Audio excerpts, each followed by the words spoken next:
미국이 발칵 뒤집혔습니다. 우리 이집트가 중국의 30조 원 제안을 밀어내고 뜻밖에도 한국 전투기를 선택했기 때문입니다.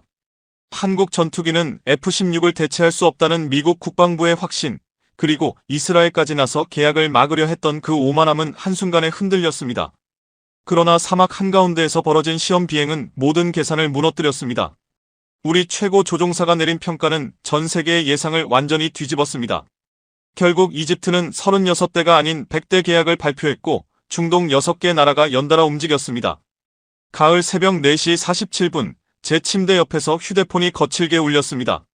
진동이 너무 강해 바닥으로 떨어질 뻔했습니다. 잠결에 화면을 보자 숨이 멎었습니다. 이집트 중국 계약 전격 취소. 한국의 긴급 요청, 48시간 내 카이로 방문. 손끝이 떨렸습니다. 중국의 제안은 30조 원 규모였으니까요. 그 거대한 계약을 버리고 우리를 부른다는 것이 믿기지 않았습니다. 공교롭게도 전날 미국이 F-16 부품 수출을 갑자기 중단했다는 보고가 있었습니다. 모든 흐름이 묘하게 이어지는 순간이었죠. 저는 이집트 국가안보 고문 하산 무라드입니다. 8년 전 사우디에서 당한 악몽이 번쩍 떠올랐습니다. 그때도 협상이 마지막 단계까지 갔다가 미국의 압박으로 무산됐죠. 굴욕은 아직도 생생합니다. 그러나 충격은 그 다음이었습니다. 그 새벽 저는 사막 열기가 맴도는 공군 기지 한복판에 있었습니다. 침대에서 일어나자 아내가 뒤척이며 말했습니다. 또 출장이야. 목소리는 차갑게 식어 있었습니다. 지난 1년 동안 집에서 보낸 날이 거의 없었으니까요. 딸아이는 이제 제 얼굴을 영상으로만 보며 자라났습니다. 미안해, 정말 중요한 일이야. 제 목소리도 흔들렸습니다. 아내는 말없이 이불을 덮었고 가슴 한쪽이 텅 비는 듯 했습니다. 하지만 이번 기회는 놓칠 수 없었습니다. 세면대 앞에 서자 거울 속 제 얼굴은 지쳐 보였고 눈빛은 무거웠습니다. 찬물로 얼굴을 적시는 순간 8년 전 리야드 공항이 떠올랐습니다. 계약서를 들고 돌아오려던 순간 사우디 장관이 말했죠. 미안하지만 계약을 취소해야겠소. 미국 압박이 너무 심하오. 그 말 한 줄로 2년의 노력이 무너졌습니다. 공항 라운지에서 혼자 울며 동료들을 어떻게 보나 걱정했던 기억이 납니다. 그날 밤 상관이 말했습니다. 하산, 내 잘못이 아니야. 우리가 아직 약해서 그래. 약하다는 말이 가슴에 박혔습니다. 정말 우리 때문이었을까요? 아니면 너무 큰 힘에 막힌 걸까요? 휴대폰이 다시 울렸습니다. 비서실장이었습니다. 하산, 봤지? 이집트에서 연락 왔다네. 네, 지금 봤습니다. 솔직히 말해서 이번 일은 정말 쉽지 않을 거라는 생각이 들었습니다. 중국이 30조를 내밀었는데 우리가 그 판을 뒤집을 수 있겠느냐는 냉소가 곳곳에서 흘러나왔습니다. 비서실장의 말투에도 회의가 묻어 있었습니다. 당연했습니다. 중국은 가격면에서 누구도 따라올 수 없었고 이미 중동 전역에 무기를 뿌려 영향력을 구축하고 있었으니까요. 하지만 이집트가 한국을 부른 데에는 분명한 이유가 있을 것이라 저는 생각했습니다. 그렇게 말했지만 제 목소리 또한 떨리고 있었습니다. 8년 전 일을 잊었나? 사우디 때도 자네는 자신만 했잖아. 결과가 어땠지? 그 말에 숨이 턱 막혔습니다. 비서실장은 나를 걱정해서 한 말이었지만 그날의 상처를 다시 찌르는 비수처럼 느껴졌습니다. 알겠습니다. 일단 확인해 보겠습니다. 좋아. 48시간 안에 상황을 파악해 보고해. 무리하지 말고. 통화는 그렇게 끝났습니다. 창밖을 보니 동이 트고 있었습니다. 새벽 하늘 끝이 붉게 젖어 들어가고 있었습니다. 누구에게는 새로운 하루지만 제게는 또 다른 시험의 시작이었습니다. 준비해둔 가방을 꺼냈습니다. 늘 비상시에 들고 다니는 출장용 캐리어였죠. 신분증, 서류, 기밀보고서, 손에 익은 도구들을 챙겼습니다. 방을 나서려는데 5살배기 딸아이가 눈을 비비며 일어나 있었습니다. 아빠, 어디가? 작은 목소리가 가슴을 찔렀습니다. 국가일 때문에 잠깐 다녀올게. 언제 와? 금방 돌아올게. 하지만 그건 거짓말이었습니다.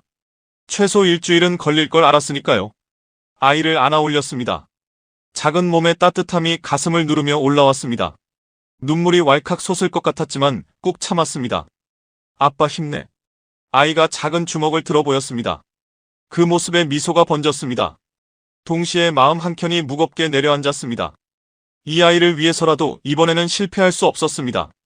집을 나섰습니다. 새벽 공기가 차갑게 살을 파고들었고 택시를 타자 카이로의 어두운 거리가 스쳐 지나갔습니다. 도시는 잠들어 있었지만 저는 전쟁터로 향하는 기분이었습니다. 공항 제1터미널. 새벽 6시에도 이미 공항은 사람들로 붐볐습니다. 캐리어 굴러가는 소리, 안내방송, 여러 언어가 뒤섞인 소음이 귀를 가득 채웠습니다. 비즈니스 라운지로 들어갔습니다. 출국 전에 대통령실과 영상 보고를 하기로 되어 있었거든요. 조용한 구석에 앉아 노트북을 켰습니다. 화면에 비서실장과 참모 셋이 나타났습니다. 하산, 상황 브리핑을 시작하지. 실장의 표정은 무거웠습니다. 이집트가 왜 갑자기 중국 계약을 취소했는지 알아냈네. 미국이 F-16 부품을 막은 게 결정적이었다더군. 우리 공군의 70%가 F-16인데 부품이 없으면 날 수가 없지. 옆에 있던 군사 담당관이 말을 이었습니다. 문제는 중국도 그 상황을 알고 있다는 겁니다. 이미 가격을 20%나 더 깎아 압박을 세게 넣고 있다 하더군요. 가슴이 철렁 내려앉았습니다. 중국은 정치적 부담도 없고 가격도 싸고 납기도 빠릅니다. 우리가 이길 수 있는 게 있을까요? 솔직히 하산, 이번 건 어렵다네. 30조를 상대할 수 있겠나? 차라리 다른 기회를 기다리는 게 낫지 않겠나? 그 말에 8년 전 들었던 그 문장이 떠올랐습니다. 우리가 아직 약해서 그래. 화면 속 실장의 얼굴이 그때와 똑같아 보였습니다. 하지만 실장님, 제가 입을 열었습니다. 이집트가 한국을 부른 데에는 이유가 있을 겁니다. 단순히 값만 비교한 것이 아니라는 뜻이죠. 그래, 그렇다면 이유가 무엇일까? 그건 자유입니다. 순간 침묵이 흐르며 화면 속 네 사람이 모두 제 얼굴을 바라보았습니다. F-16은 미국의 허락 없이는 작은 부품 하나도 교체할 수 없습니다. 우리 이집트는 30년 동안 그 굴레에 묶여 있었습니다. 그러나 한국 전투기는 다릅니다. 필요한 핵심 부품까지 한국이 모두 직접 만들고 우리가 원한다면 기술까지 넘길 수 있다고 했습니다. 비서실장의 표정이 조금 밝아졌습니다. 좋아, 그 방향대로 밀어보세.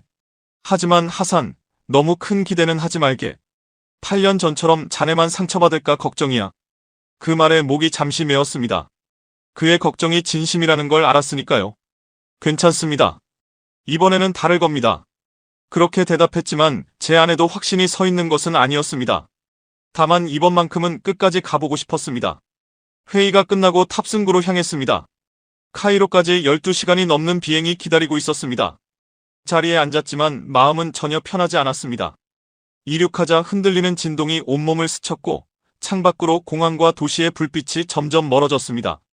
구름 위로 오르자 하얀 하늘이 펼쳐졌습니다. 기내식을 먹었지만 맛은 전혀 느껴지지 않았습니다. 머릿속은 온통 이집트 생각뿐이었습니다. 누구와 마주하게 될까? 어떤 반응이 돌아올까? 어떻게 설득해야 할까? 휴대전화를 열어 가족 사진을 보았습니다. 작년에 홍해로 여행 갔을 때 찍은 사진이었죠. 딸아이가 활짝 웃고 있었고 아내도 밝게 웃고 있었습니다.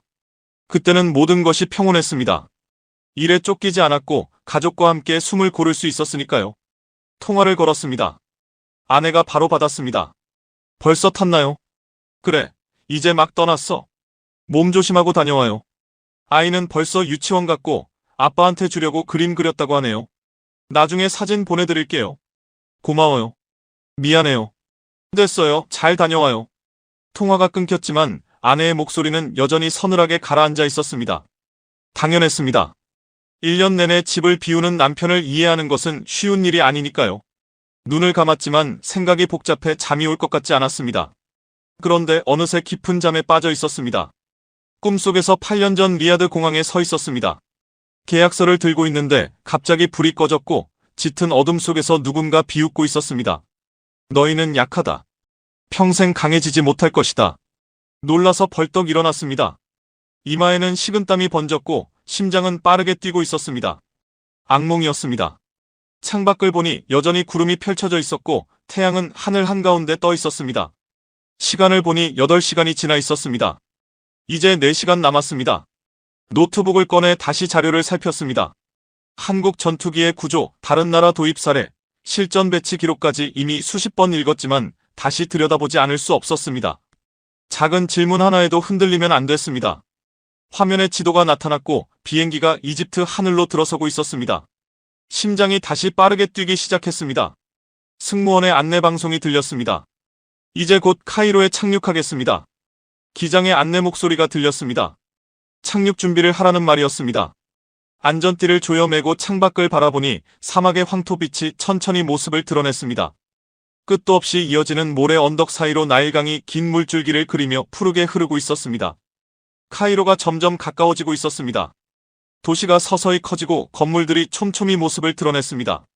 바퀴가 활주로에 닿는 순간 몸이 앞으로 밀렸습니다. 도착했습니다. 이집트 카이로. 비행기에서 내리자마자 뜨거운 공기가 얼굴을 후려쳤습니다. 45도 가까운 열기. 우리나라 여름보다 훨씬 강한 뜨거움이었습니다. 숨을 들이쉴 때마다 뜨거운 공기가 목을 파고드는 듯 했습니다. 공항 안으로 들어갔지만 에어컨 바람조차 시원하게 느껴지지 않았습니다. 입국 심사대에는 이미 긴 줄이 늘어서 있었습니다. 여러 나라 사람들이 섞여 있었고 아랍어와 유럽 각국의 말소리가 뒤섞여 귀를 가득 채웠습니다. 심사를 마치고 수화물을 찾았습니다. 출구로 나서자 정장을 입은 남자가 제 이름이 적힌 팻말을 들고 서 있었습니다. 하산 무라드님. 제가 그 사람입니다. 환영합니다. 저는 국방부에서 나왔습니다. 그가 건넨 인사는 또렷하고 또렷했습니다. 악수를 나누었는데 그의 손은 차갑고 단단했습니다. 차관님께서 기다리고 계십니다. 바로 가시죠. 지금 바로입니까? 호텔에 들렀다 가도 될까요? 시간이 없습니다. 짐은 제가 바로 보내드리겠습니다. 그 말에 긴장이 더욱 올라갔습니다. 도착하자마자 바로 만나자는 것은 상황이 그만큼 시급하다는 뜻이었습니다. 검은 차량에 올랐습니다. 차 안에서는 찬바람이 세게 나오고 있었지만 여전히 더웠습니다. 차는 곧바로 공항을 빠져나갔습니다. 창밖으로 카이로의 풍경이 스쳐 지나갔습니다. 오래된 건물, 먼지 날리는 거리, 서로 경적을 울려대는 차들.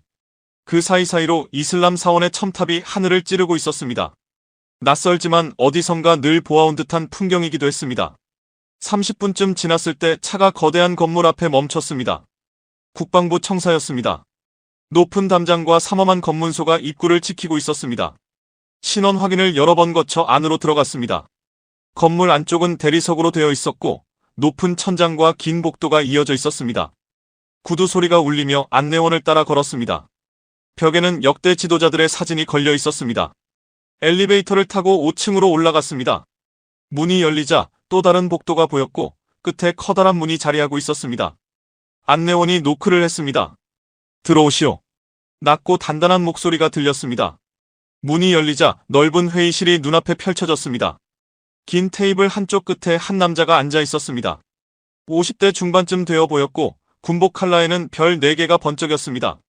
들어오시오, 하산 고문. 그가 일어나 손을 내밀었습니다. 악수를 나누자 손에 힘이 느껴졌습니다.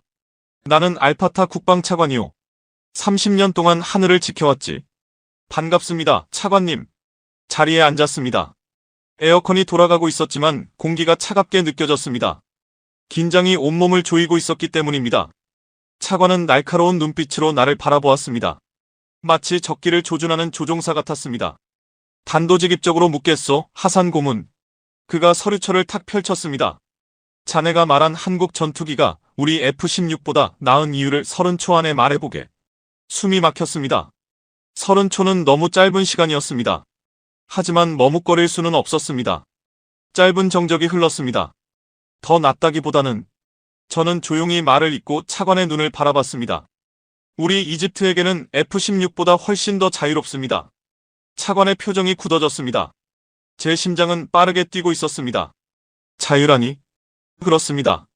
부품 하나 때문에 전쟁이 시작돼도 하늘에 뜨지 못하는 전투기. 그게 차관님이 원하는 상황입니까? 회의실 공기가 얼어붙었습니다. 제가 너무 직설적으로 말한 걸까 순간 후회가 밀려왔습니다. 하지만 이미 입 밖으로 나온 말이었습니다. 10초가 지났습니다. 20초가 지났습니다. 차관은 여전히 제 얼굴만 뚫어져라 바라보고 있었습니다. 30초가 되었을 때 그의 입꼬리가 조금 올라갔습니다. 흥미롭군. 그는 몸을 뒤로 기대며 미소를 지었습니다. 처음 보는 표정이었습니다. 솔직한 사람이로군, 하산 고문. 마음에 들어. 저도 모르게 안도의 숨이 나왔습니다. 차관은 팔꿈치를 테이블에 올리고 몸을 앞으로 기울였습니다. 사실은 말이오. 저는 석 달 전 바르샤바에 다녀왔소. 가슴이 또 한 번 내려앉았습니다. 그곳 폴란드 공군 기지에서 한국 전투기를 직접 몰아봤지. 그래서 자네를 여기 부른 것이오. 차관이 서류처를 꺼냈습니다. 펼쳐보니 한국 전투기 시험 비행 보고서였습니다. 꽤 인상적이더군. 조종 난이도는 F-16보다 낮고 반응 속도도 빠르더군. 특히 낮은 고도에서의 기동성이 뛰어났소. 제가 말을 잇고자 하자 차관은 손을 들어 제지했습니다.